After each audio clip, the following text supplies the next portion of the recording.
All right. Welcome back, folks. This is Jake Ellenbogen, and I am coming to you live on the Bleacher Report app. This is a Rams post game, and man, this is the worst game of the year, I think, for the Rams. I think it's definitely fair to say. Every game has been relatively close, except for this one, which at the very beginning looked like it was heading towards maybe blowout city for the Rams to the Cowboys, getting 3 sacks. Of course, one of them was overturned by a penalty, but 3 sacks on the first drive. And then after that, just a lot of things happened. I got to say, first off, this was an abysmal performance from the Rams. To come out the way they did, that was great. You're on the road and everything. Respond. It was a tough loss against the Steelers, but you can't let a Steelers loss end up beating you twice, as Sean McVay was saying. And I think that's exactly what they did. I think in this game, just didn't seem like anybody was prepared. It didn't seem like they were ready for this. They got run out of the building. I don't really think Dallas played that well until the game fully went out of reach. But, I just think that at the end of the day, there has to be way better play. First off, Stafford can't be throwing a pick six like that. That was just not a good throw on a choice route to Cooper Kupp. Not sure, but that's the second or third or fourth miscommunication since Kupp has come back. Also, he had a quick 100 yards in back-to-back games, and this time he ends up with 21 yards on 4 catches. So back-to-back really bad performances for Cooper Kupp. The ground game only had 21 rushes from the running backs. And they weren't able to really generate a ton on the ground, but it wasn't a horrible day at the office, so to speak. It's a tough defense, and end of the day, you knew how this was going to go. I mean, the Rams had to play mistake-free football, and they threw a pick six early on in the game. So really bad stuff there. But the biggest problem is the defense. Just I don't know what happened, but this was not the defense that we've seen. This was not the defense that we're accustomed to. This was not Raheem Morris keeping the game alive. The defense did not do enough simply to start off the game on the first drive with 3 sacks, and then to come out and look flat the rest of the game, essentially not really able to get a stop. The time of possession very much leaning towards Dallas's favor. Felt like the Rams barely had the ball. I mean, Stafford only threw it 22 times. They ran it 21 times. It was a relatively balanced game. But yeah, it just bad, just bad stuff all around. There were some good things. Most of them came on some scripted drives. Darrell Henderson's usage in the passing game, which I've been pushing for a while. That was nice to see. Tyler Higbee dropped multiple passes in this game. 2 passes. He caught 5 of them, 5 of 7 targets. He's got to be better. Puka Nacua dropped a touchdown. Then he came back, had a huge 4th down conversion. Tutu Atwell just not getting enough usage in the passing game. Touchdown Ben Skoranek. You feel good about that. Feel happy for him. But it wasn't great. Lucas Haversick went 2 for 2 from field goal range. He looked comfortable. Good thing to see that. But I think it really comes down to the fact that right now, Matthew Stafford isn't healthy. We've discussed that. His hip is definitely bothering him, but now it's his thumb that's going to be bothering him, kept him out of the rest of the game. I do think if it was a closer game, he would have been in, but since it was a blowout, he came out of the game. Let's start with winners and losers here. Let's start with a loser. I'm going to go with Matthew Stafford in this one. Loser because the pick six, loser because he gets hurt and leaves the game, and loser because he went 13 of 22 for 162 yards, a touchdown, and interception. It wasn't that bad of a day at the office for Stafford, but it's just those crucial spots where he turns over the ball. It's just an awful throw to Deron Bland. And then in addition to that, he's a loser because it's not understand, loser doesn't mean that he's doing anything wrong, which he was doing some things wrong. He's a loser with how many drops he has. I mean, Puka Nacua has a drop or 2 a game. I mean, we let it slide because Puka Nacua goes for 158 yards last week. We let it slide because Puka Nacua is on a historic pace. But in a game like this, I mean, we shouldn't let it slide. Nacua had drops. It's okay to admit that. I think he had 3 in this game for what I saw. So I think that's really what it has to come down to is just these drops are killing them. These long developing passing plays are killing them.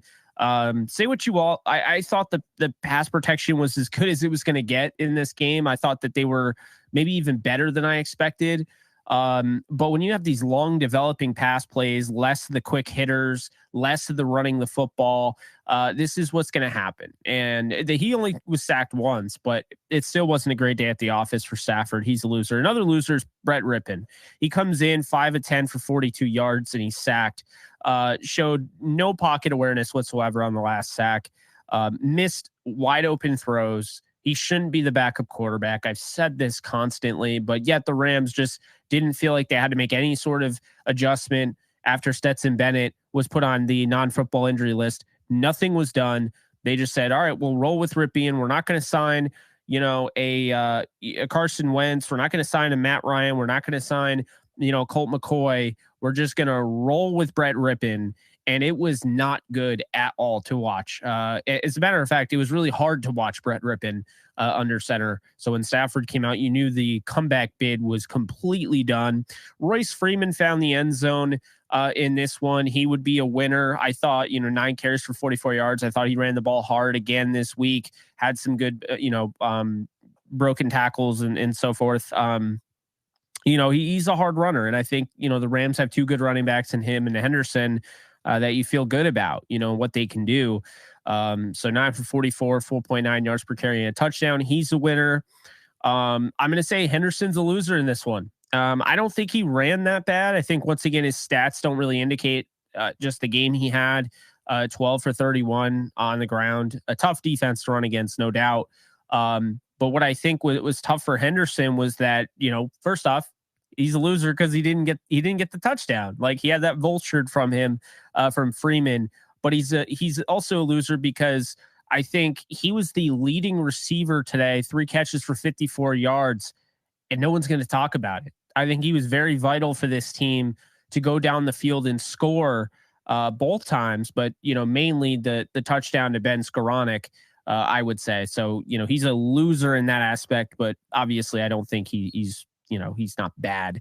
I don't think anything like that. Loser in this one, Tyler Higbee had 2 really crucial drops. I know he caught 5 for 45. He's got to catch the football. Another loser in this one is Cooper Kupp, 4 catches, 21 yards on 10 targets. Whether it's an incomplete pass, he dropped it or he's thrown away. I just think, Cooper Kupp, back-to-back games where he hasn't really performed up to the standards that, he is. Cooper Kupp is definitely a loser in this one.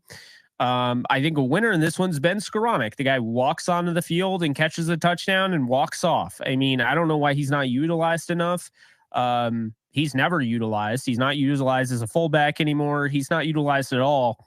And he needs to be in there more. I think Skoranek is underrated, and I think he gives them some different looks, whether that be from an H-back perspective or, in the, boundary or playing in the slot. I think Skoranek gives you that. Now going to the special teams unit here, big winner for me is Haversick, because he came in and, after Brett Maher was cut, he didn't have a lot of time to get acclimated, but Haversick came in, his first 2 kicks in the NFL regular season, both were good. He hit a 47-yard field goal, looked really good. That could be helpful for the future. I mean, whatever, I think he's a winner. Looking at the defense, I thought you saw some really good things out of Quentin Lake today. He's definitely a winner, was utilized in the passing game. I thought his call on CeeDee Lamb, the illegal contact that wiped away that third whatever they got to stop on, I thought it was a terrible call. I'm not going to call him a loser for that. Had 2 pass breakups in this game. I thought he played really well with increased playing time. It was nice to see him. I don't know if that was a game plan thing or what, but I thought he was a winner. I thought Aaron Donald 100% was a winner. He had 2 sacks, should have had 3. One of them was taken away. Just not a good day at the office at all for the Rams, but Aaron Donald was able to get 2 sacks. So, that was definitely good to see. I thought Hoyt, once again, he's a winner. I thought he looked good. Byron Young, once again, quiet after his Rookie of the week. He's had back-to-back quiet weeks. He would be a loser in this one. Darion Kendrick, I've defended this guy, but since I came out with the video defending him, I feel like he's just played like some of the worst football I've seen at the cornerback position.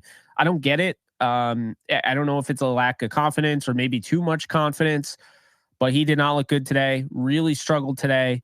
Was not great. And so I would label him as a loser. And I'm going to be honest with you. I don't think there's enough, at least in my opinion, I don't think there's enough help in the secondary right now. You know, there's not a lot of the pass rush was there early on. The pass rush went away in the second half, which is bizarre. But I don't think there's enough help. And you could see Ahkello Witherspoon giving up that touchdown to Cooks.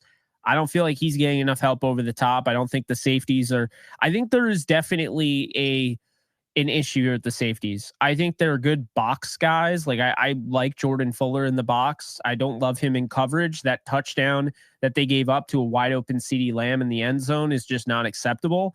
And Ahkello Witherspoon can't be, in charge to, basically cover two guys at once. So, I think there's definitely some issues right now in the secondary, definitely some issues with safety. I don't know why John Johnson isn't playing more. It's probably why Quentin Lake played more today.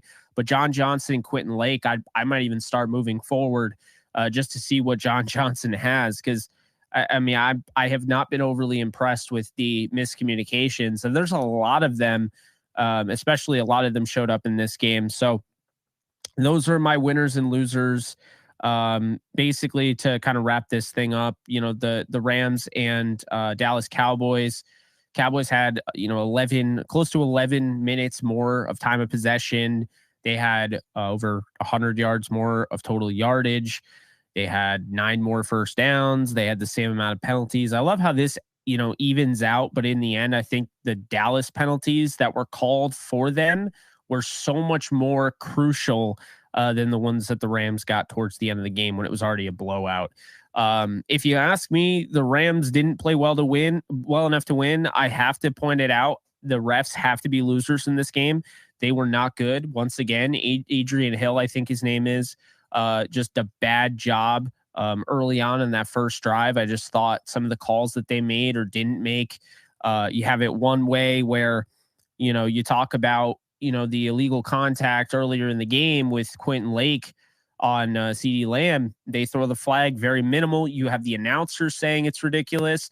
Then on the same side, or the other side of the field, you got Cooper Kupp in the red zone getting tugged on third down. They don't call it, and the Rams sell for a field goal. You could say what you will, how, yes, the refs don't win you and lose you games.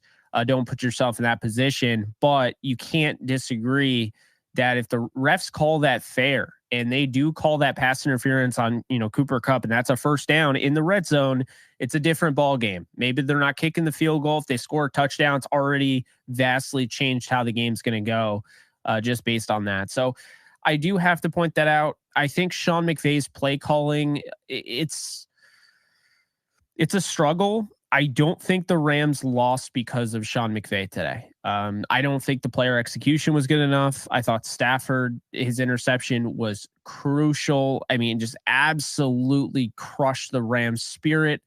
And I think the secondary's, lack of communication, Darion Kendrick getting abused. Darion Kendrick was beat so bad in this game. I started to wonder if he gets benched next week because it was not good, folks. It was not good at all. I thought the offensive line, I thought they played pretty well considering, I can't stress that enough. The offensive line is going to get a lot of crap. They only gave up 2 sacks. I would charge Brett Rippon with the sack. That was bad. And I would charge Matthew Stafford with the sack. That was bad. Stafford's holding on the ball too long. Not necessarily his fault, because I don't think guys are getting open because it's requiring all these deep routes down the field. I just don't think it's conducive to winning football. And I think right now the Rams need to know what their identity is and stick with it. And the offense, simply put, needs to be a run first, short passing attack type of offense. They need to be that style. That needs to be their identity, if you will. And then I think as time goes on, as over the course of the game, when you continue to run the ball and you continue to hit them with the short, death by 1,000 paper cuts passing, then you can open up the big play. There's too much deep to intermediate, and I just think it's killing this team. I said it last week, Stafford's not healthy. This week, he's definitely not healthy. The thumb is probably going to be an issue. And once again, it goes back to what I was saying. I don't think the Rams prepared at all for what could happen if Stafford went down. And I don't know how you don't do that with the oldest active quarterback in the NFL currently, because, of course, Aaron Rodgers isn't playing. So Stafford's the oldest active quarterback in the NFL currently. He was already banged up with the hip injury. Your fourth-round pick, Stetson Bennett, was on non-football injury list since the earlier part of the season. How do you not bring in another quarterback? Because God forbid, even if Rippon went down, you're dealing with either Cooper Kupp or you're dealing with Tutu Atwell at quarterback. That is literally their option. So they're likely going to sign somebody. And my thing is, when they do, just remember that I said that they should have done it week 2, week 1, whatever. I thought they should have signed another guy as soon as they knew that Stetson Bennett wasn't going to be a part of the future, or at least the short term. And yeah, I think they definitely mismanaged it. But what do you take away from it? How do you look on to next week? Well, they got the Packers next week. I do think they should win that game, but there's no such thing as should. We don't know if Stafford's going to play. If he plays, Rippon plays, they're not winning the game. I don't think. I think the running backs are good. I think they need to be utilized better. I think it was a tough matchup, and they still ran for 75 yards on 21 carries. I mean, it's not the best, but it's definitely not the worst. The receivers, I mean, say what you will about the Cowboys. I thought they did a great job game planning against this Rams receiver room. The only one who went for 50 yards was Darrell Henderson, the running back, and that 30 of that came on a slip screen. So I think really right now, the Rams, this is gut check time. You are 3-5, just like you were last year. By the way, when they won their third game, then they come out of the bye, they lose, and they ended up losing, I believe, 6 straight. So, they went in the bye at 3-3. They came out and they lost 6 straight. They went to 3-9. Rams got to respond. I mean, there's no excuse. This was the first non-close game that they were in, and there's just not an excuse. So there needs to be a response here. We'll see if there is, but yeah, that's going to do it. Be sure to hit the follow button if you're watching this on Bleacher Report. Be sure to hit this the follow button, and you can check out my YouTube channel as well, where all of these live. So if you miss any of these, you can find them on YouTube as well. You can follow me on all socials at JK Bogan. It's the same whether it's Threads, Twitter, Instagram, what have you.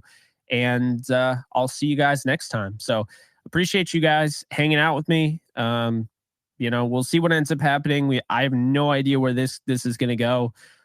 Truly, this is a stay tuned approach because we have no idea how the Rams are going to respond going into Green Bay next week, but they do have the bye after the Green Bay game, and I think that is going to be huge. Will they make a move at the trade deadline? I can't see it after this, but that's all I got for you guys. You guys take care, and I'll see you guys soon. Later, folks.